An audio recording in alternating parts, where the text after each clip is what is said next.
이제 리스본을 떠나 포르투로 왔습니다.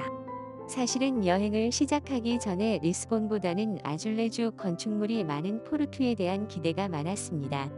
리스본에서 포르투갈까지 거리는 310km인데 기차, 버스, 차량 이용 시 시간은 3시간에서 3시간 30분 정도로 비슷하므로 구글맵을 통해 본인의 여정 또는 비용 등을 고려하여 선택하는 것이 좋습니다.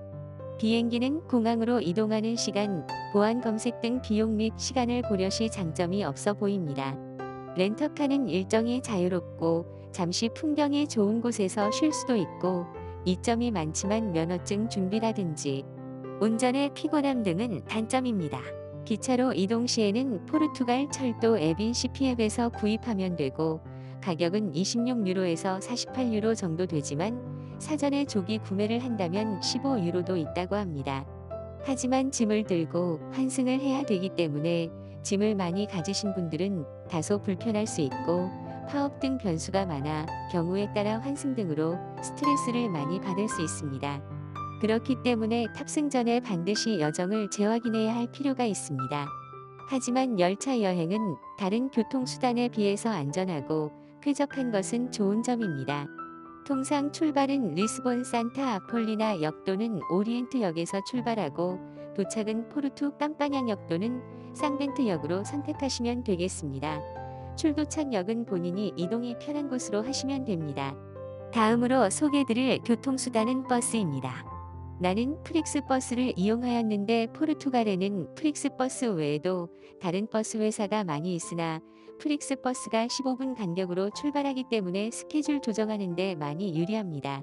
그리고 출발은 리스본의 오리엔테역 옆에 있는 버스 정류장에서 출발을 하고 도착은 포르투에서 15분 정도 떨어져 있는 컴파나 버스 정류장에 도착을 하게 됩니다. 컴파나 버스 정류장에 도착하면 우버 택시를 이용하면 됩니다. 우버 요금은 10유로 내외로 저렴한 편입니다. 프릭스 버스는 일자 및 시간대별로 가격이 8유로에서 25유로까지 차이가 많기 때문에 가급적이면 비슷한 시간대의 가격이 낮은 버스를 선택하면 되는데 플릭스 버스가 포르투갈 사람들에게도 거의 대중적인 교통수단이기 때문에 좌석이 꽉 찹니다. 그래서 뒤쪽에 좌석을 잡으면 굉장히 불편하기 때문에 2.5유로 정도를 더 주면 좌석을 미리 예약할 수 있기 때문에 앞좌석을 예약하는 것을 추천드립니다. 그리고 수화물은 본인이 들고 갈 수 있는 핸디캐리는 7kg, 짐칸에 실을 수 있는 수화물은 20kg까지가 무료입니다. 추가 시에는 요금이 부과되는 것으로 알고 있는데 무게를 재는 것 같지는 않습니다.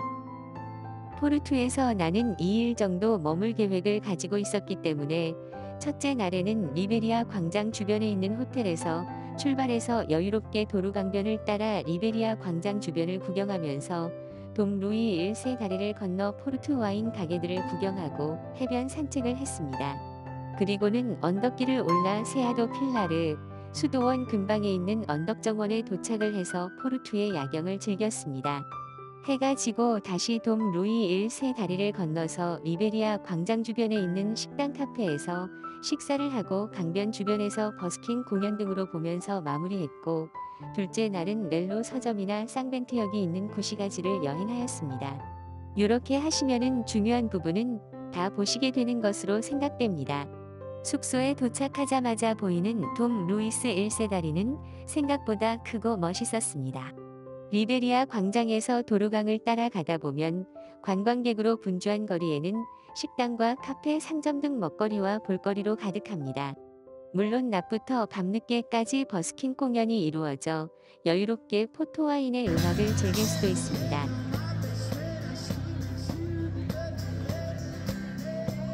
화재로 많은 부분이 파괴되었지만 현재는 전통적인 매력을 담고 가지고 있는 현대적인 바와 상점들로 가득합니다. 길을 따라가다 보면 건너편 노바 데 가이아 와인 셀라가 보입니다. 이제 돔 루이 1세 다리를 걸어볼까요? 포르투의 6개의 다리 중 하나인 돔 루이 1세교는 도우로 강을 가로질러 포르투와 빌라노바 데 가이아를 잇고 있습니다. 다리는 프랑스의 건축가인 기스타브 에펠의 제자였던 독일 건축가 테오필 세이리그에 의해 설계되었습니다. 1876년 완공 당시에는 세계에서 가장 긴 철골 아치였다고 합니다. 물론 지금은 영해에 자리를 내어주었지만 395m 길이에 달하는 이 거대한 다리는 오늘날까지 웅장한 외관을 뽐내고 있습니다. 다리 상부는 전철이 다니고 아래는 차가 다닙니다. 물론 도보는 아래 위 모두 가능합니다. 다리 건너 빌라 노바 데 가이아에 도착하면 포르투의 이름을 따 명명된 포트 와인의 명성을 실감할 수 있습니다. 와인 셀러를 돌아보며 사전 예약을 했다면 와인을 시음해 볼 수 있고 구입할 수도 있습니다. 이곳 포르투가 포트 와인으로 유명해진 것은 영국과 프랑스의 백년 전쟁 때문이었습니다. 영국 땅은 포도를 재배하고 와인을 생산하기에 적합하지 않았기 때문에 백년전쟁에서 프랑스에 패한 영국이 보르도 지역을 빼앗기고 교역이 중단되어 프랑스산 포도주의 수입 판매가 점점 어려워짐에 따라 상인들은 영국에 포도주를 공급하기 위해서 적당한 포도주 산지를 물색하게 되었고 영국에서 가까운 포르투갈의 북서부 연안으로 모여들었습니다. 그러나 초기에는 험한 백기를 거치며 무더운 날씨 등으로 인해 운송 도중에 포도주가 식초처럼 변질되는 경우가 속출하여 영국 수입 상인들은 알코올 도수가 높은 브랜디를 인위적으로 첨가해서 발효를 중지시켜야 변질되지 않는 포트 와인을 수입하게 되었습니다. 포트 와인은 원래 포르투 와인이라 부르는 것이 맞지만 17세기 후반부터 주로 영국에 의해 전 세계에 알려졌기 때문에 영어 발음인 포트로 불려집니다. 강투어를 하는 관광선을 과거 와인을 나르던 배 모양으로 만들어 놓은 것이 참 재미있게 보입니다. 긴다르 푸니쿨라는 포르투에서 지대가 가장 높은 지역을 잇는 교통수단으로 1891년에 만들어졌습니다.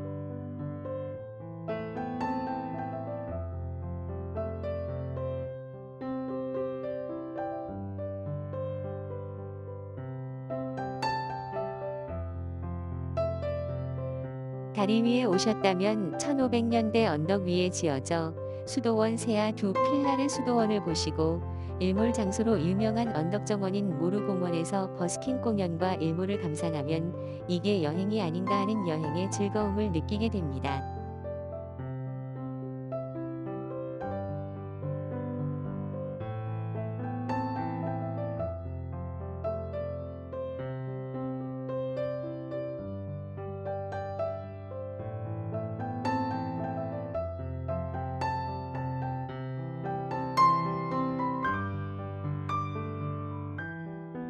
다리 위로 지나가는 전철이 보입니다.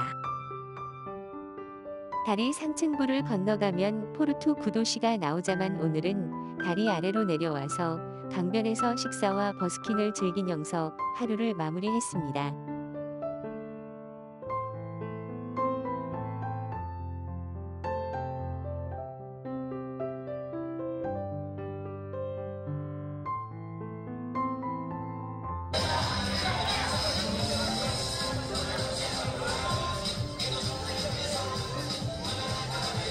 구시가로 구성된 이 부도 많이 시청해주세요. 감사합니다.